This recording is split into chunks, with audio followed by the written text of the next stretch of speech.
Hello, Hot Mess historians. I'm your Hot Mess hostess, Janet, and let's talk about the demise of the Donner Party.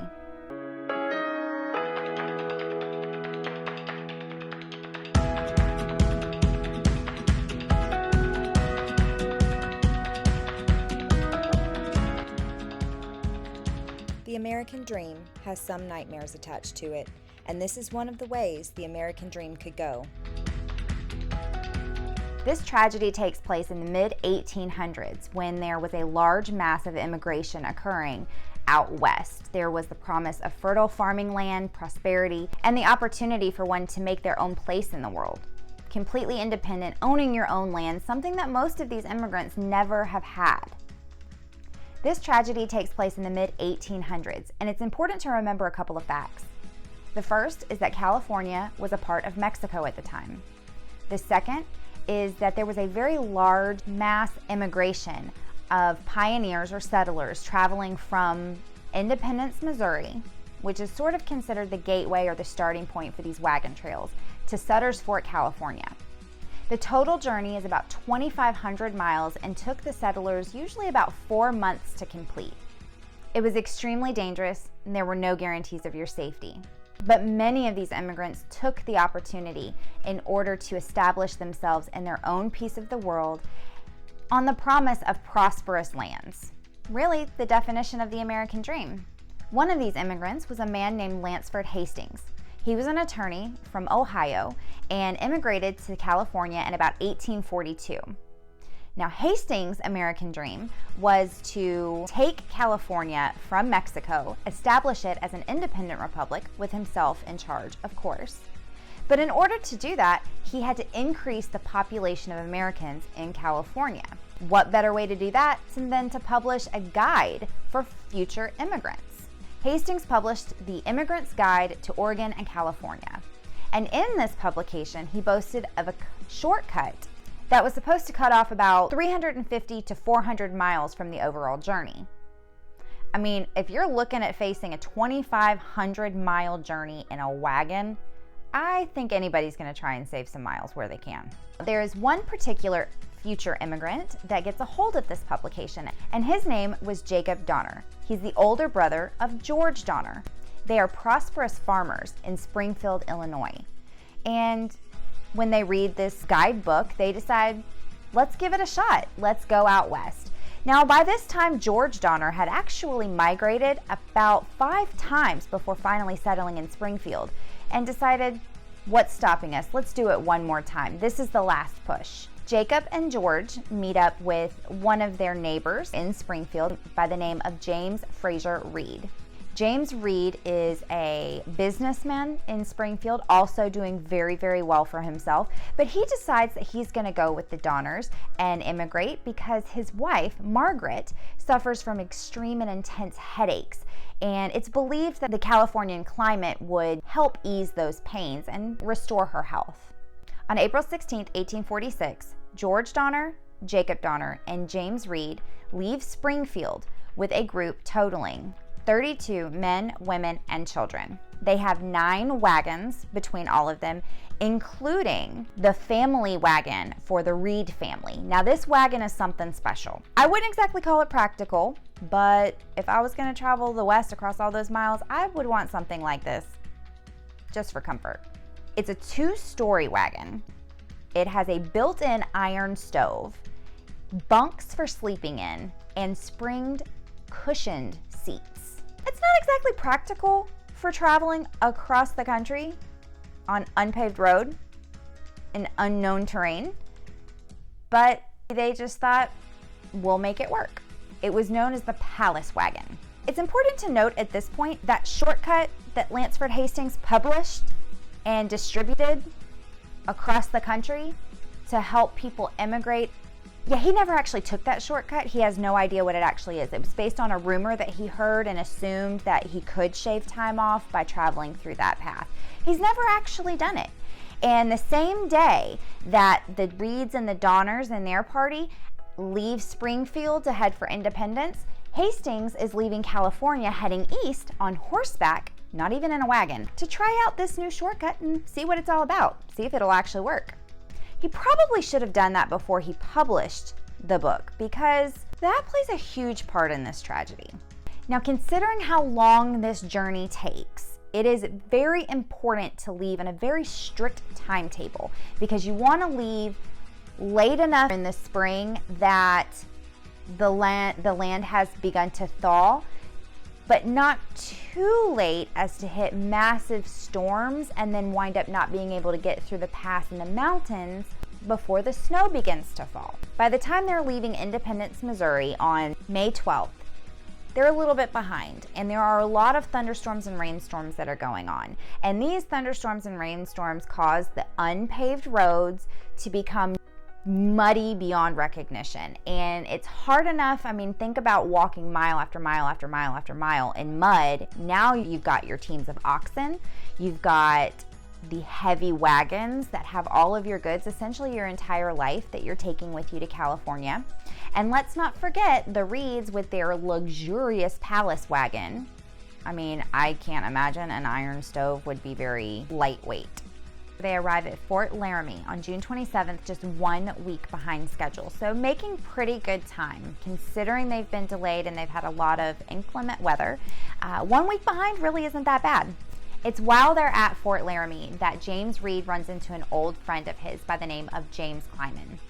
Now, James Clyman just so happens to have completed the maiden voyage of the Hastings cutoff, or this shortcut that Hastings published in the book.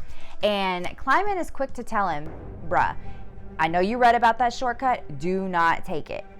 It is almost impossible on horseback. With a wagon, you can forget about it. There is no way you're gonna make it. Just follow the rest of the wagon train and you'll be so much happier and you'll live. I promise you're not gonna make it if you take the cutoff. Don't do it. On about July 17th, the wagon train encounters a lone horseman. And this lone horseman is kind of riding through and he has an open letter from Lansford Hastings. And this letter says, hey, if you're wanting to go on the Hastings cutoff, then follow the main wagon train. When you get to Fort Bridger, I'm gonna be there and I'm gonna guide you myself through this cutoff. The very next day, the group passed through the Continental Divide. This is the official halfway mark. They have made it 1,000 miles with just about 1,000 miles to go. So that's the official halfway mark. When the wagon train reaches Little Sandy River, most of the wagon train heeds Clyman's warning and continue on through the known trail. That is going to be longer, but at least it's known. Doesn't hold as many risks as the cutoff. About 20 wagons, including the 9 wagons from the Donner and the Reed parties, turn toward Fort Bridger, which is the entrance or the starting point for that revolutionary Hastings cutoff. They arrive about a week later and there's no Hastings. He is noticeably absent. And Jim Bridger, who is the founder of Fort Bridger, lets them know, hey, don't worry about it. He actually took off about a week ago with another wagon train, another group of wagons that he had. He said just to catch up with him when you can. I'll point you in the direction, you just follow along and catch up to him when you can. Oh, by the way, this cutoff is golden. You're good. It's beautiful. There's plenty of grass for the oxen and water. You're gonna have no problem. They decide to rest there for a few days, make sure that their oxen get plenty of rest, resupply, and before heading out to follow Hastings. And during this time, they're doing about an estimate. They think that they have about 700 miles to go from this point, and that it should take them about 7 weeks. So that's the goal. 700 miles, 7 weeks. July 31st, this Donner Party now, as it's named, because remember, George Donner is their leader. So this Donner Party consists of 9 families and 16 single men. And they leave Fort Bridger for Hastings cutoff. Over that immediate first week, they do make really good time. They're making about 10 to 12 miles a day, following the tracks of the wagons that went ahead of them with Hastings. They reach the edge of Echo Canyon on about August 6th, and they find a letter or a note attached to some sagebrush from Hastings himself. And this note says, stop here, do not go any further. It's too treacherous. Wait here until I come back for you and I'll show you the better way to get out. Good old Hastings with his promises, am I right? So James Reed says, I'm not going to wait around for him. So he takes off on his horse by himself. The rest of the party kind of camps out and waits. And Reed says, I'm going to go find Hastings. And when he does, Hastings is like, I'm not going back, bruh. Forget it. It's unpassable. Just follow me. Come on. And he takes him to just sort of a high point of elevation and points and says, hey, I think that's a better way for you to go. Try to go this way. Doesn't personally take him there. Doesn't say I've been there myself. Just says, nah, it looks like it'll work. Why not? Just a total super guide. If only we could leave a Yelp review at this point, right? So on August 11th, the Donner Party begins a grueling expedition through the Wasatch Mountains. And they are having to literally cut through the brush, all of these natural obstacles that are in their way. And the terrain is ridiculous. They are slowed. So remember that first week or so, they went about 10, 12 miles a day. They are now sluggishly trekking along, and it takes them about 6 days to go 8 miles. The group finally makes it out of the Wasatch Mountains and have officially about 600 miles to go. When they get to the edge of the Wasatch Mountains, once they reach the other side, they find another note from Hastings, and that can only be good news, right? The note says very simply, 2 days, 2 nights, hard driving, cross desert, reach water. So loaded down with as much water and grass as they can carry, the Donner Party officially sets out to cross the Great Salt Desert. To say that the terrain is not ideal for a wagon crossing is the understatement of the century. It's not firm, flat, dry soil. What happens is the dampness underneath rises to the top in the heat of the day, and it turns that top soil to mush. And when you've got those heavy wagons and the oxen crossing through, you sink. And in some points, these wagons were sinking up to their hubs, and the oxen are getting stuck. And it's really, Hastings actually was honest about that. It was hard driving. They run out of food and water by the 3rd day. Reed's oxen take off through the desert, never to be seen again. So the Reed family is forced to abandon their palace wagon and carry on foot, just with whatever they could carry. It took them 5 days to cross the 80 miles of the desert. Hastings, in his wonderful guide, reported that it was only half as wide. It was only about 40 miles. So by the time they get done, they've lost 36 oxen, and many of the wagons were left behind, including the great luxurious palace wagon. Understandably, tensions are high, tempers are flaring, and they realize that they are severely depleted of food, water, and supplies. So 2 of the single men that were riding along with them decide they volunteered to ride ahead to Sutter's Fort to get additional supplies and bring back food and help. And they take off, they go to Sutter's Fort. They're basically riding ahead by themselves because they can travel a lot faster, a lot lighter than everybody else can, and they're going to come back with supplies. While they're doing that, the rest of the party is going to continue along the path as much as they can, and they're going to follow the Humboldt River. It's important to remember that the Humboldt River, where they came out of the Great Salt Lake Desert, is the point where the Hastings cutoff meets back up with the original wagon trail. And come to find out, it wasn't exactly a shortcut. In fact, it added an additional 125 miles to their journey. It did not shave anything off, it added to. So they are extremely frustrated. Of course, the tempers are flaring. As they're following this river, there comes a point where the remaining wagons that they have, they're having to double team them up the hill. And the Graves wagon, that was one of the families, was the Graves family. Their wagon got entangled with the Reed family's wagon. And the man that was hired to drive the Graves wagon, his name was John Snyder. And John Snyder is beating these oxen with the bullwhip. And just, his temper is frayed. I'm not saying that it's okay by any stretch of the imagination, but just imagine, just the frustration. And he is just whipping this oxen, and James Reed has had enough. And so he goes up to John Snyder and says, that's enough. John Snyder takes exception to that. He turns around like he's going to whip James Reed with the whip, and James Reed takes out a knife that he has, and as John Snyder comes at him like he's going to hit him, James Reed stabs John Snyder and kills him. So this is, of course, sort of that tension boiling over, and what happens is James Reed and his family are sort of sequestered in their own tent where that has been set up, while the rest of the group, they're guarded by a select few, and the rest of the group take a vote to see what's going to happen. And there is a suggestion by Lewis Keysburg. He's another one of the men that's on the journey with them. And Lewis Keysburg says, hey, let's hang him right here and now. This is murder. Hang him. Cooler heads prevailed, so to speak. And rather than having him hung, they decide they're going to exile him. And after James Reed has assisted in burying John Snyder, he is sent off and he rides west without his family. Remember, Margaret, their kids, leaves them behind and heads off on his own. Now, as the rest of the party continued on without James Reed, his family noticed along the trail that there would be little notes, letters, tokens, things that he left behind for them to find. However, those quickly became fewer and far between until there was just no trace left of him. Now, as the Donner Party is meeting up at the Humboldt River, meeting the original wagon trail, Hastings and his group of wagons that he took that week ahead of time, they arrive at Sutter's Fort at the final destination.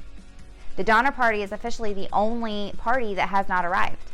As the group traveled up the Humboldt River, they are trying to move as quickly as possible, as quickly as their weary oxen will carry them, because they're very aware of the timeline. We're going into October now. We're officially getting to that time frame of when the snows are going to start to fall. So they're walking as much as they possibly can to spare the oxen. As they continue on, the two men that they sent for resupply and for help, they're nowhere to be found. So the desperation level is increasing and increasing with each step that they're taking. That desperation of, I've got to get to the destination. I've got to get over this mountain. I've got to get through this pass. But also, we're so tired. We're so exhausted. I can't believe Hastings led us astray. And just that continual, could you imagine that perpetual sense of urgency with no way to rectify it? On October 16th, they reach Truckee River, which is the gateway to Sierra Nevada mountains. By the time they've reached this point, the temperatures have already begun to drop. It's getting even more urgent. We've got to get through this pass. On October 19th, Charles Stanton finally returned to the group. He had made it to that just shows you how slow these wagons go. He made it to Sutter's Fort and back to where they are with supplies. These wagons are slow. It's a slow and treacherous journey. And Charles Stanton didn't only bring food, he also brought two Indian guides, Louis and Salvador, along with mules that were loaded with food and supplies. He also brought good news and said that he had been assured that the pass in the mountain would be clear for another solid month. So we are good. We're going to be able to make it. There is hope on the horizon. When they heard this good news, they decided that they were going to camp for 5 days to rest up, and they were only about 50 miles from the summit. On October 31st, while they are continuing through their journey, George Donner's wagon breaks an axle, and he is forced to stop and make repairs and falls behind the main pack, because the main pack, remember, there's this sense of urgency. The main pack goes on. George Donner's going to be just a little bit behind. We'll make repairs. We'll catch up to you guys. Well, as he's making these repairs, he slashes his hand open, and that delays them even further because he can only do so much as far as the repairs go with an injured hand. The large portion of the group reached the foot of the main ridge near Truckee Lake at about sunset, and they decided to camp out for the evening to allow the Donners the chance to catch up and set out as soon as they caught up. So they were just kind of sitting and waiting and standing by and saying, come on guys, like, let's go, waiting around. The Donners did not arrive that evening, but what did arrive was the snow. When the party wakes up the next day, the immigrants are understandably freaking out. We've got to get through the pass. Forget the Donners, we're leaving them behind.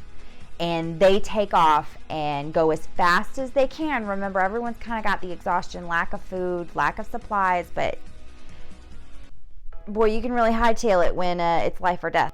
Because of the snow and the very cold temperatures, the wagons and the oxen kept slipping and sliding on the icy rocks. They were not able to make very much progress at all. And at this point, everyone was just too exhausted to go on. They were fighting the snow, they were fighting with the animals and the wagons, and so they kind of were just stuck where they were, and they camped out that night, huddled up against the side of a mountain with no real shelter, just sort of huddled together while the snow just continued to fall. They woke up the next morning to find the pass was completely blocked by snow. Just, it's impassable. They'd traveled 2,500 miles in 7 months, and they missed the clearing by 1 day.